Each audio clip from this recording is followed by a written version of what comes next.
Dumbbell box step up. So we're actually set in front of a Smith machine here. I really like setting up in front of a Smith machine because it gives us a little bit extra support if we need it. So we can hold on to the bar on the Smith machine.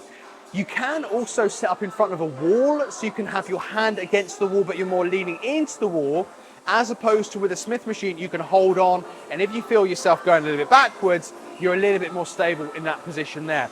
Alternatively, if your balance is really A star, then you don't need anything in front of you whatsoever. So with this one, we've got dumbbell in right hand, we've got left foot on top of the bench in this case. If you're going with a high bench, then obviously you're in a higher position.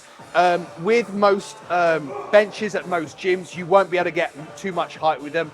So really it's whatever you can find and whatever suits the height that you're aiming for with these. Now, a little trick I like to use with step-ups or a little bit of a coaching cue to make sure we're not bouncing off that back foot is basically just to place a really, really small plate on the floor, and we say to our clients not to allow our toes to touch the floor. So what happens is the heel touches the plate, the toes are off the front of it, and we're never allowing our toes to be touching the floor. So it just stops that bouncing off the floor, all right? But if you don't bounce off the floor anyway, you can just say, look, lead with your heel touches first, and then most of the weight goes through the front leg, okay? So Marina, we're just gonna do like 5-6 reps, just go through basic technique. So really, as I said, try not to bounce off the floor. Most of that load is through that front leg.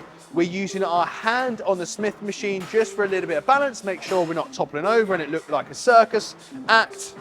And that is how we do our step-ups. We should be feeling these in glutes and quads. We can't stay away from working our quads in these really, so you are always going to be feeling them. But obviously, we're trying to work our glutes a lot with these. Nice. And relax.